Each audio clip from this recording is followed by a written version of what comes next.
So today, the training is talking about how to work with the teens. So specifically, that's what we're going to be focusing on. But first, what I want to do, well, because I actually had a dream. It was actually a couple weeks ago about giving a training, and during the dream, everyone was really rude. Like, I'd ask a question, and somebody was like, "That's a stupid question. Don't ask that."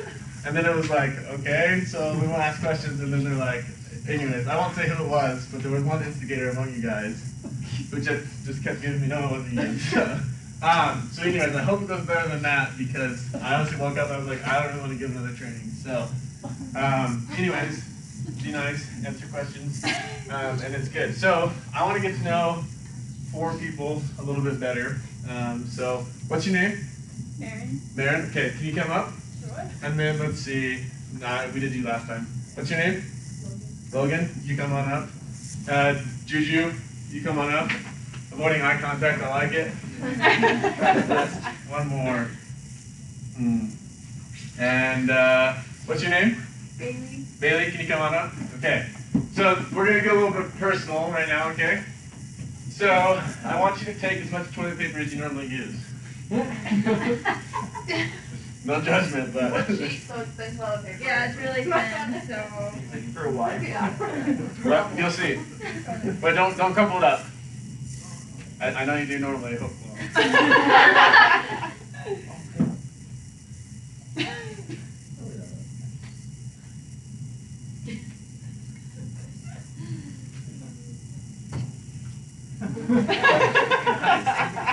All right. So since this is cheap toilet paper, it doesn't have like. Oh, it does. Okay. So now I want you to count how many squares you have on your piece of toilet paper, and then tell me.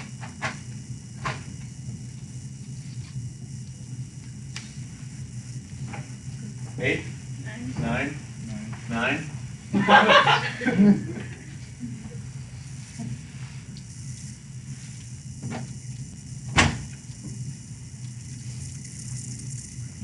No judgment.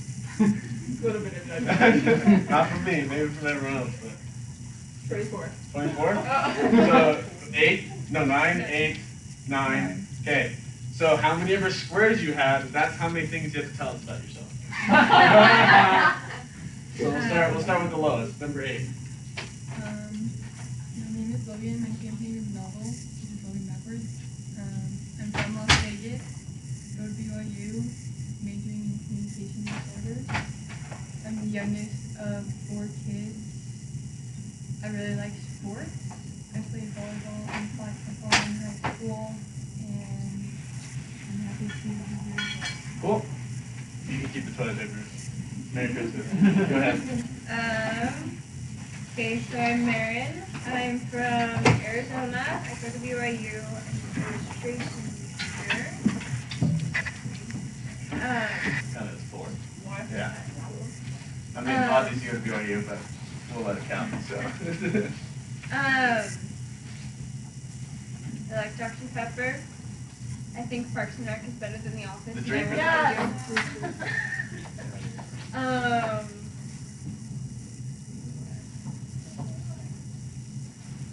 5'2". I'm really curious.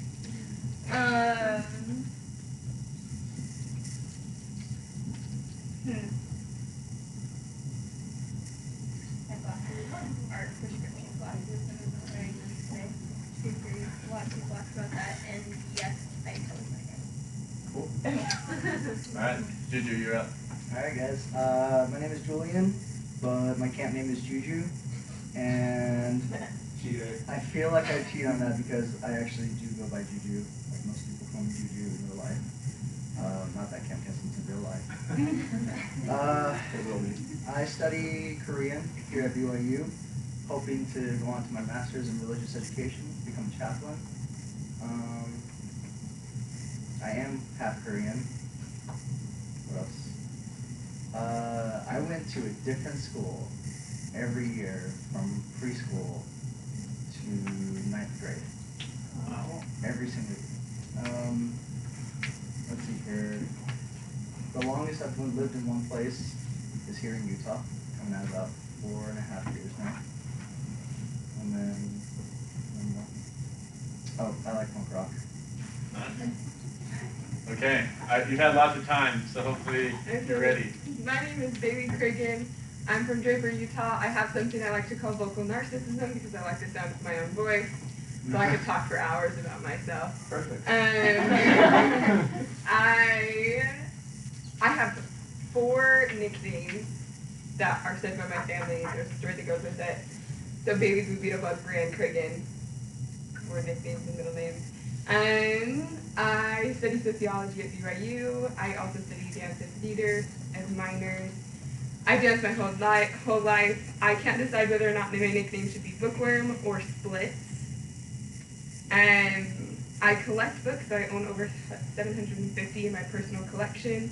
My favorite books are The Host, Finders Keepers, and a myriad of others. Black Panther is my new favorite movie because of all the social issues that it addresses. One of my favorite social issues to talk about is gender, so don't get me started. And I have 7 best friends, so I'll use the word interchangeably, and you might never know who I'm actually talking about. I went to a charter school growing up, but then I went to Alta High School and graduated from there. Is that 10? How many is that? 15? Awesome. And I have 6 brothers and sisters. 3 of them are married. 3 of them have kids. I've got 9 nieces and nephews, and 6 of them are African American. One of them is not adopted. His name is Daxton, and he is very cute. And I live south of campus. I love stuffed animals, and I love princesses. And if I could go anywhere in the world, I'd go to Vietnam, which is, there's a cave there that you can rappel into that's super deep and scary, and I want to go. Very good, guys. Thank you so much. Yeah, so it's time. Just want to get to know you guys a little bit better, just because we will be working so much together over the next couple of months.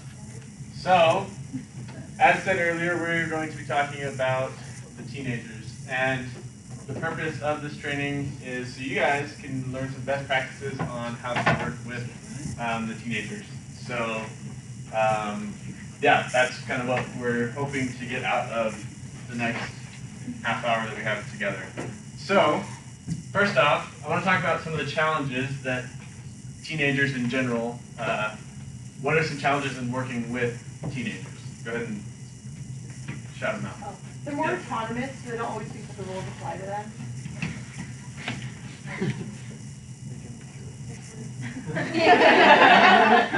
You know what I meant. Yeah. I could probably think about it and maybe get it, but that's very true. Yeah.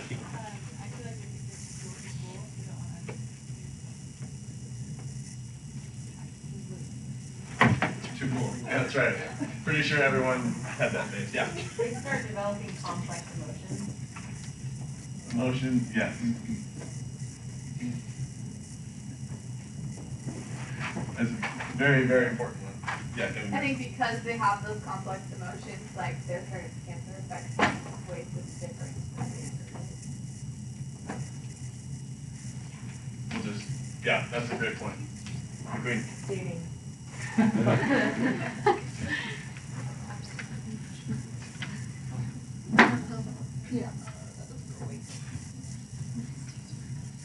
Anyone else have any challenges that you've experienced in working with teenagers? Yes. I feel like it's easy when you have younger kids to, I don't want to say like fake conversation or like have like more casual conversation, because little kids are just like, yeah, okay, cool, like let's go play in the grass. But like teenagers, you have to like have real conversations with them, and they know if you're not being sincere, if that makes sense. Like it's harder to get them to open up, kind of. I like that. I don't know how to condense Yeah. it into one word or one sentence, but it's true. Yeah, they can definitely see think that's a lot easier. So, yeah. So when I was in the team, I was with the younger teens, and they are kind of still in the awkward phase, and don't connect as well as younger kids. Like immediately younger kids are friends, but they kind of have an awkward phase where they don't know how to be friends. I think they have more unique and diverse interests. So like with little kids, they like to play outside. And that's pretty much their interest. But with teenagers, you know, they might like this or that or different things, and it's kind of hard to get them unified. That's a good point. Yeah. I was gonna kind of go off what he said, but they're a little bit cliquey. So like the ones that have gone for years and years and years together have a harder time including like new ones. Right. Until I agree with that until they know about it, and then once they are aware that they've become cliquish, then they're really good at including everyone. But that's a very good point. They naturally are like, oh, these are my friends from last year. But once they know that they can be more inclusive, they are. Developmentally, they're like figuring out who they are and where they belong. So there's just like more individual issues, I guess. Okay, any question marks? Yeah, good job. Yeah, like, that's a good point, yeah. G-Cloud. Along with that, a lot of them are self-conscious at this stage.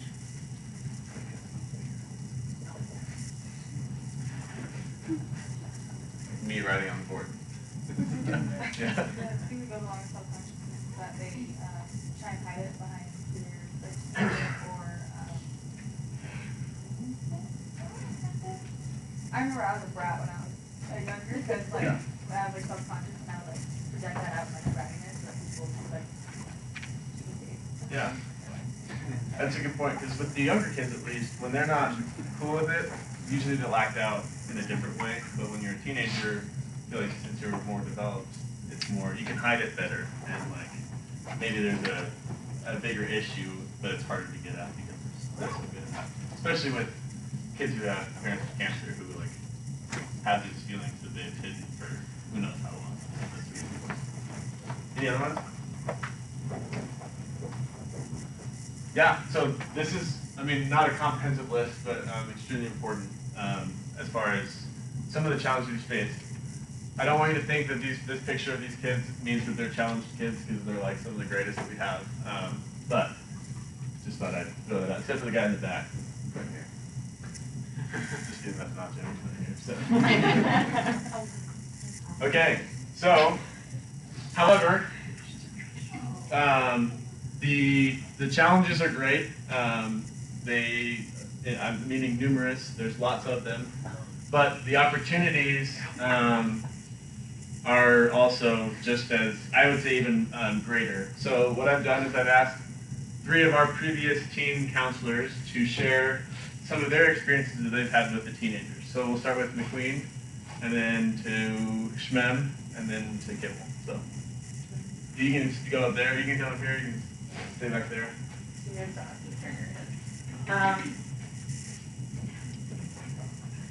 So my name is McQueen.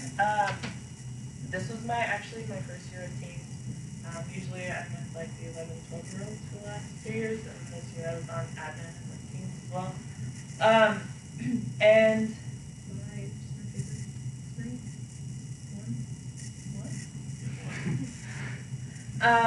Teens are the best. My favorite experience with them was probably the last night. They don't pull an all-nighter. It doesn't happen. And I got the opportunity to just sit and talk with teens. I mean, that's probably their favorite activity to do, is just like sit and talk to you guys. And I was talking to Chip, who's amazing. She's the best. Like, people that know her, it's like, but we were talking, and she just laid out everything.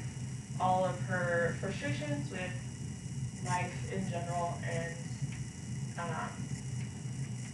just things that she struggles with, whether it be cancer, whether it just be normal teenage life crap that we have to deal with. And it was really meaningful to me that she opened up that way, because I don't open up to people a lot, and so the fact that she trusted me enough to open up about things that she struggled with and things that she was going through, and the things that she was going through were things that I still do go through, and so it was really cool to just connect. I mean, I had zero advice to give her because I'm still trying to figure things out, but it was really meaningful to like have that connection with the camper. And so to this day, I can see Chip, and there are several other things, like get to have that connection with. But like still to this day, I see her and we get to talk about those things without that barrier, because we know that we trust each other. And it was really good experience. You don't have to say that again. Whatever you want. Okay. I'll just stand right here. Okay. So I was also with the team my second week. The first week I was with younger kids. And it's really fun because they're just kind of like your friends. And you just kind of get to like be friends with them all week. And they trust you and they like think you're pretty cool. Even when you don't feel really cool. So it's kind of fun because they're just, I don't know, they're just like very open and they just love you and they just look up to you in ways, but I also like look up to them way more than I think they look up to me. And it's just a lot of fun being with teens just because I don't know, you can just connect with them a little bit better. And they're just like really inspiring and they're so strong. So it's a really cool experience to be with the team. I don't have like specific ones. I was like trying to think. But I did really well at like writing down experiences for my first week, but the second week I was like so tired and I like didn't write down like specific things that happened. But it's just really fun. So, and they're awesome.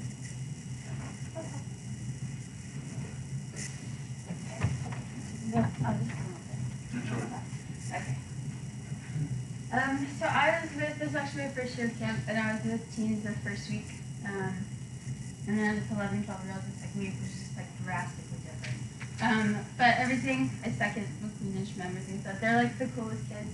And I agree, you like look up to them way more than like they like look up to you. But they do, like they pay attention to like everything you do. And they like notice things. And so I might cry, because this is like a really personal experience, but I love teens so much. So one, I don't have any favorites. That was not a good way to start that. One that I had like a really good relationship with, his name is LeBron. And he's kind of like you said, like too cool for school. Like he kind of gives off that vibe, or like so. He like jokes around a lot, and people joke around that he like flirts with people a lot, because he kind of does. But it's like all in a good way. Like he has a heart of gold. But he kind of gets like overlooked because of that. Like oh, like he doesn't really talk about things that he struggles with. And it was the last night of camp, and by like the last night, you're all like friends. Like I mean, you're friends, but you're like really good friends, and you like know a lot more about them. And we were trying to guess like each other's real names. They were like, it doesn't count. Like we can tell each other names now. So they were like trying to guess their name, and it was really funny. But I like could not guess his name. And then he told me, and I'll let you guys figure it out for yourself when you meet him. But we were just a couple of us sitting, and he said, kids, ask me anything you want. And I was like, okay, like, obviously he kind of wants to talk about something, but I don't know what that is, so I don't know, like, what to say necessarily. And so I think I asked him, like, oh, so like, what grade are you in school, or, you know, just, like, easy questions, because I didn't want to just be like, hey, why do you come to camp? And so I just asked him about, like, school, what do you like to do? He wore a lot of, like, band t-shirts. I asked him, like, favorite musician, if he'd been to any concerts, if he'd be going, where would he want to go? And after we've been talking for a while, he said, kids, ask me anything you want. I know you want to ask me why I'm here. And I was like, okay, like, why do you come to camp? And his dad passed away when he was 9.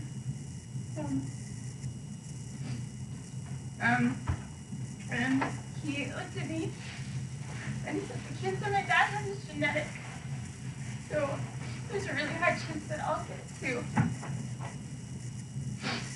And sometimes, like, that's just teens. They, like, give you this really heavy stuff, and you don't really know how to process that, because they don't really know how to process it. And I'm sure it says something online like, I'm really sorry, that's so hard. And he was like, yeah, it is really hard. And just he told me about other things he was, like, struggling with, like, at home. And then he said, thank you for actually trying to get to know me before asking that question. And that just meant a lot to me, that he, like, trusted me. And that he was willing to open up, because another camper came up to me who was pretty close to him after and said he never spoke out at empowerment. He's never told anyone. I don't even know why he's here. Like, I don't even know his stories. So teens, like, they just, like, get a hold of your heart. And sometimes they, like, really rip out your heart because they tell you really sad things. But it just shows you how much they love you and they trust you. And they, like, really appreciate you being there. And you don't have to be, like, anything other than, like, who you truly are. Because they just, like, automatically love you for you. And they're going to open up to you. And so I think good thing with teens is, like, just taking the time to get to know them. They're gonna open up to you because they trust you. And then you just have this, like, really strong, like, bond with them. And you're, like, you, like, miss them all the time. You're like, oh, I hope they're doing well. Like, you know, you just kind of want to, like, hug them all the time. I don't know, like, I do. Because they're, like, so strong. And they're, like, stronger than I can even, like, comprehend. So, that was nice. Thank you.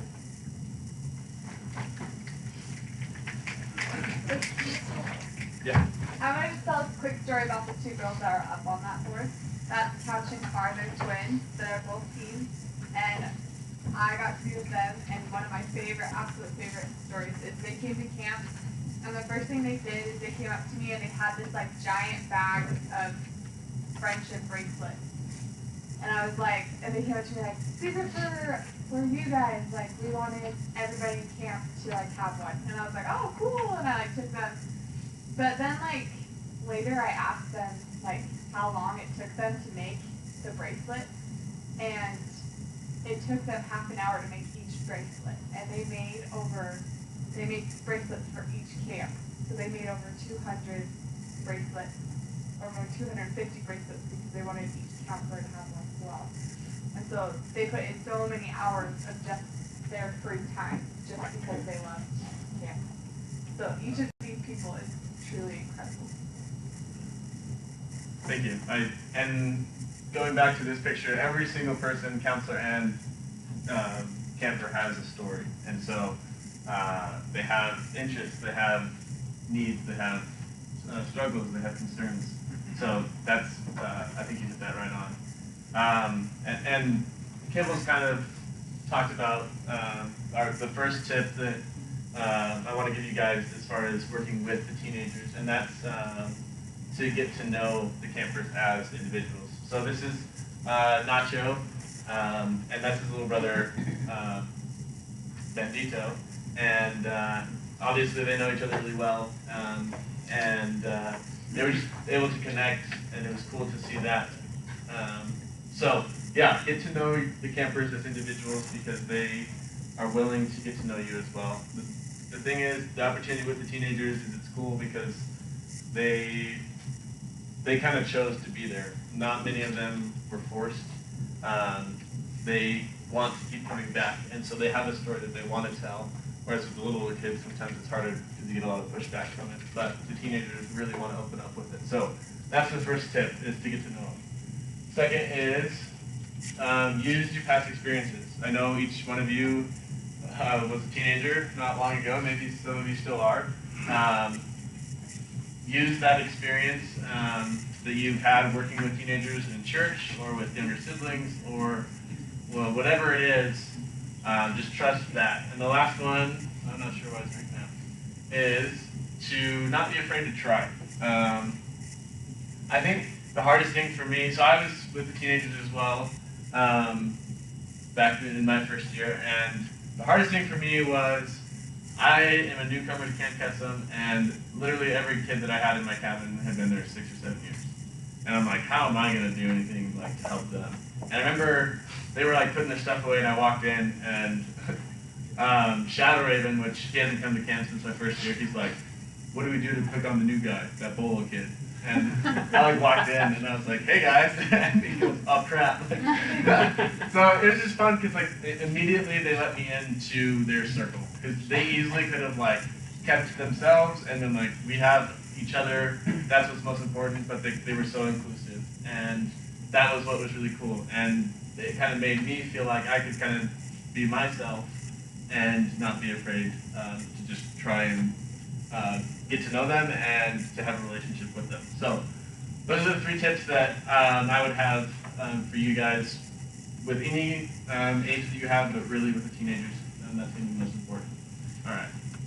So, teen is a little bit different than everyone else because they go on a overnight camp out, which is, I'm not sure what night it, have we decided what night it is, Monday or Tuesday?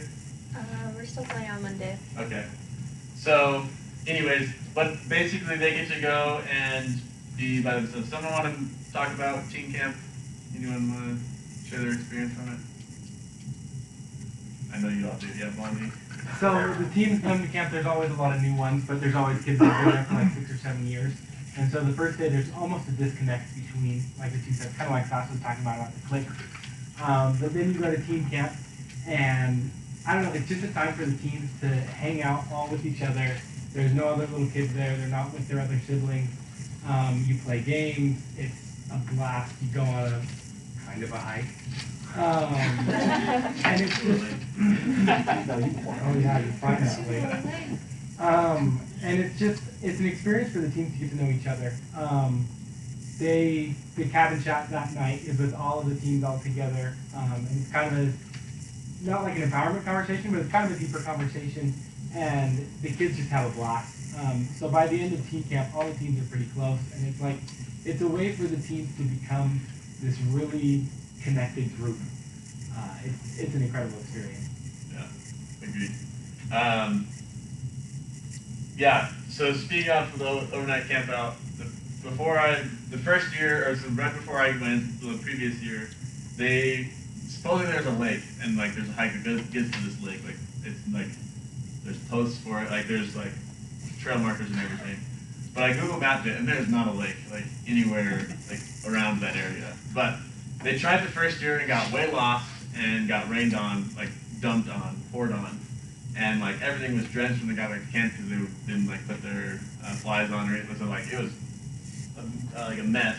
Same thing happened the next year when I went, and like yet they were still so positive and like excited to be there because like what just Blondie said is they go as kind of just individuals, but then they come back and it's like just this team that gets to come back. And it's cool seeing that, sending them away on the buses and then seeing them come back. Like the difference is pretty night and day.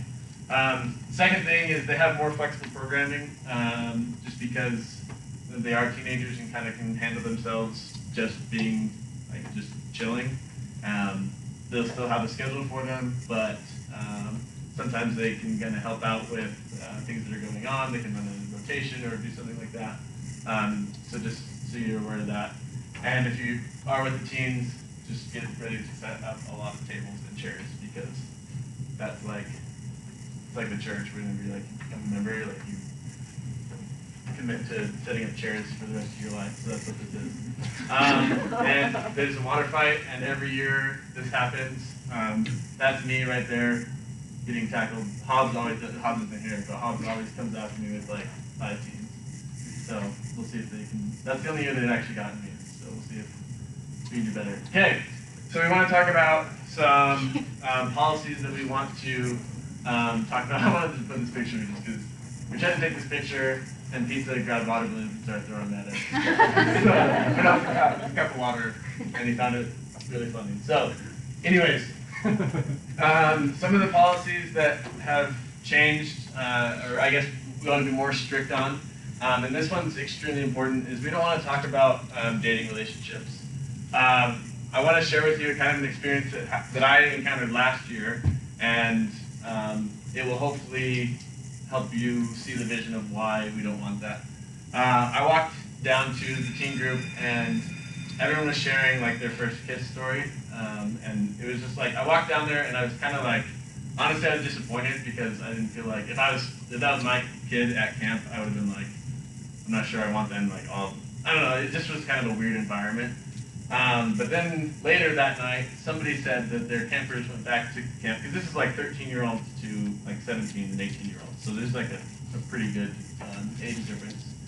And so some of the 13-year-olds went back to the camp, or to their cabin, and were like, I've never kissed anyone, like, am I weird? Like, am I not a good person because, like, is something wrong with me, basically? And I guess they felt like they were, like, different in that way, and that they that they weren't good enough because of that. So we definitely don't want to have that be the focus of our cabin chat conversations, any conversations that we have. If it's a one-on-one conversation and they want to talk to you about your relationship, or like a two-on-one conversation, not a one-on-one, because there's never a one-on-one. So, but if it's something like that where you can just say, hey, like, we don't really talk about relationships, like, I'm glad that you can bring that up. But then it's just better off if we just have that policy of not talking about relationships, then you can bank on that. Because there's a lot that happened from last year from talking about relationships. So we're just going to put that policy of no talking about dating relationships. And you can work with that the best that you can. So Friday night curfew is going to be 11 p.m. in your cabins. Last year we had just a lot of issues that came from it as well. And this is going to be where we are going to rely on you guys as counselors, because the teenagers are used to kind of doing whatever they want, which has been fine. But last year, just a lot of stuff kind of happened, and had it escalated even more, it could have put in jeopardy our camp. So what we're going to say is everyone needs to be in their cabins by 11 o'clock on Friday night. Also, maintaining the rule of 3 is really important, because as said, where they are auto blah blah blah blah blah, they obviously, most of them drive, like they can like be pretty self-reliant, but we still need to maintain the rule of 3 at all times, just because that's so important for all of camp's sake. It'll be frustrating for them, it'll be frustrating for you, because you know that they can walk to their cabin back without anything happening, but we just have to make sure that we stay strong to that. Yes? I just want to add a little thing to that. Because they're so autonomous, they'll kind of just go off on their own. Like, you have to really be aware, like, yes, as little kids you have to be aware if they're wandering, but like, you'll look up from your teen group and like, one kid's like, oh, I just came back from the cabin with all this stuff. And like, they just don't even think to tell you. So it's like, make sure you really establish that role really clearly with them. Yeah, and we'll definitely talk about it with them as well, but just, it'll need to come from the counselors more than anything, as far as doing that. I don't know why I have to say this, but yeah, don't do that, please. This is one that's really important. Not everyone is LDS, so just be careful of the vocabulary that you do use. I know easy words like mission and like mutual, or like things that, and they're like from Utah County, so they're probably familiar with the word, but just be like aware that not everyone is LDS. And so don't make them feel uncomfortable by like asking them like, oh, so what ward do you go to? They know, and like it just kind of gets in an awkward situation. And then also keep the kids out of the counselor cabin. They'll want to go in, because there are counselor like treats and stuff. If they need to go in to see the nurses can accompany them into the cabin.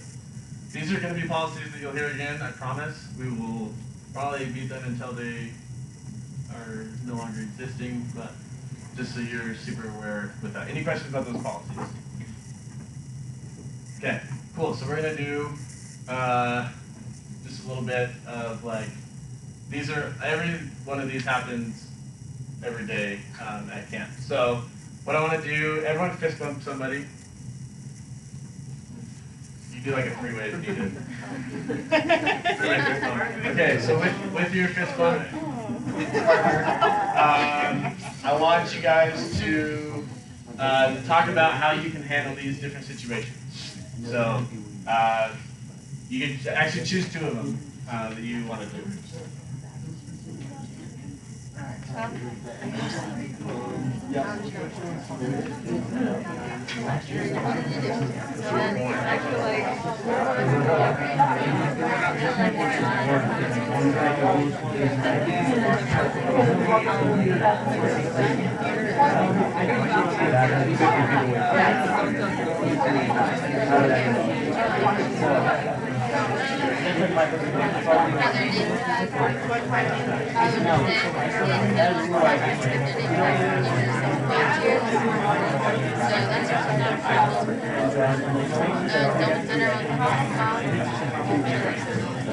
So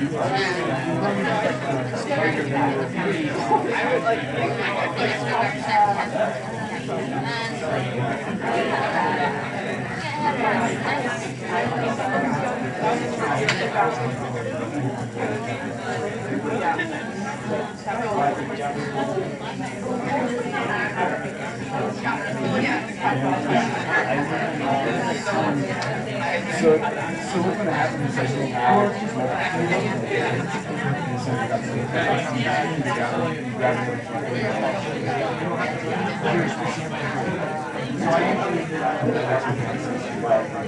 Alright. Bring it back together. We have time to talk about at least one of them. So, can I have a volunteer? You talked about Camper A. Who wants to share with the group what they said about Camper A? Yes, Ashley. Go for it. So I don't know if there's like a new rule, but what we did last year when I was with the team was you have to make sure there's 3, obviously, but we wouldn't like follow them into the bathroom. We would just stand back by like the bathroom door so that you could see the bathroom door, and you would either send 2 campers in or a counselor in a camper, and then kind of remain eyesight. But obviously they're in the bathroom, so you don't need literal eyesight. Perfect. So just, yeah, please don't. Just to give you guys a visual aid in case you haven't been. So the amphitheater's here, and the bathroom's like literally like right next to the amphitheater. So a lot of campers just be like, I'm gonna go to the bathroom, but just like please get up with them, make sure that they are going there. Rule of 3, it's super important. Camper B. This one happens literally every meal, so get ready for it. Yeah, Blondie. They forgot their name tags, so you have to obey the rule of 3, get another camper or another counselor, run back as fast as you can, try not to get mad at the camper again. Yeah. And like, so here's, the kitchen's down here, and their cabins are like, way up there, so, and it's a hill, so. Please. Yeah, that's true. Just like, make sure that they have their name tag, it'll happen every time, just please help us out, because really, it's not as much for the older kids, it's for the younger kids as well. And if the younger kids see the teenagers in the cafeteria without their name tag, then they're like, well, why do I have to wear mine? So we just want to, once again, okay, Camper C, every meal, what happens? They're down, they want to go to the basketball. What do you guys do? Snowy. That was my kids. Yeah, no, if like one person was done and they were the only one, I just like tell them to wait until the others, until there's like a group and we could split the group evenly, and then like I would go or something, like go out and we just go for basketball. Spot on. Teens won't listen to that though, especially some of them. I won't name them. Big Red, no, just kidding. They'll just go out there because like they're so used to it, just like getting out there and going. And so, like, just make sure you keep an eye out for them. With the teens also, like, a lot of them recognize that they're leaders at the camp, and so you can even use the excuse like, yeah, I know, it probably wouldn't be a big deal if we went out just now, but if the little kids see it, like, they're going to follow you and they're going to do exactly what you're doing. So, like, it's not so much for you, but we got to set a good example for them, because for the other counselors, sanity. Yeah, exactly. Perfect. Okay, Camper G. I just denied that they're alright.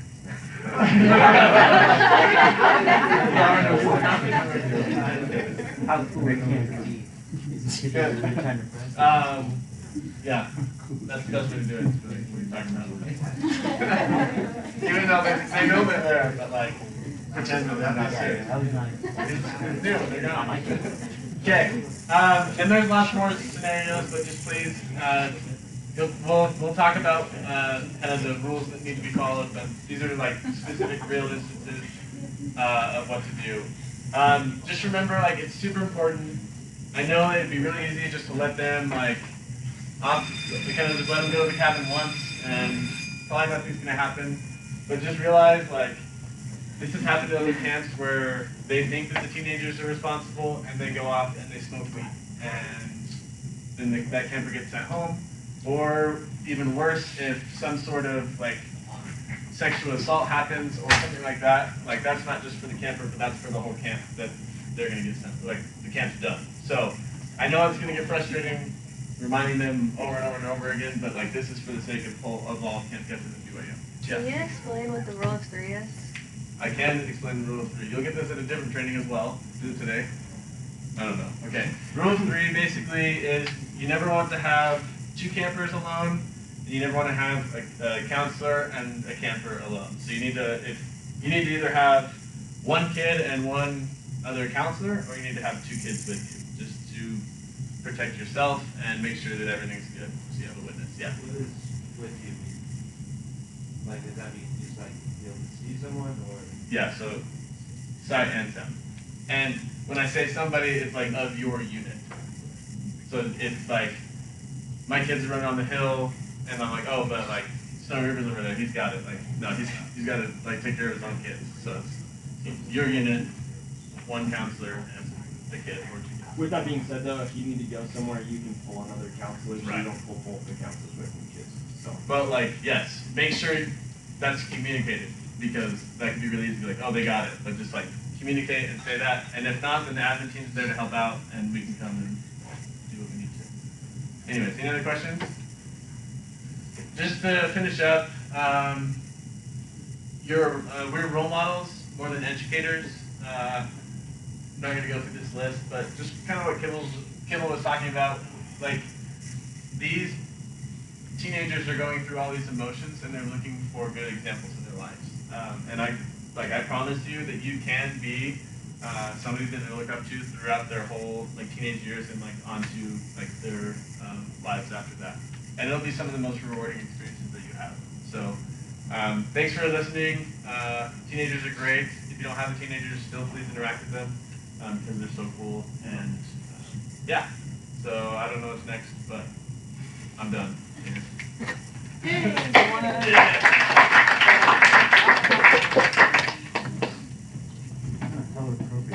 Cool. Okay, so we're going to split into 2 groups now, and we're going to do kind of what we did the last Saturday training, where half of us own 1 room and half of us stay here. So Saturday's going to be in this room giving the training. Do we know what room Nacho is? I think he's right across Yeah, Nacho's right across. way at like 10. So this side of the room, you're going right across the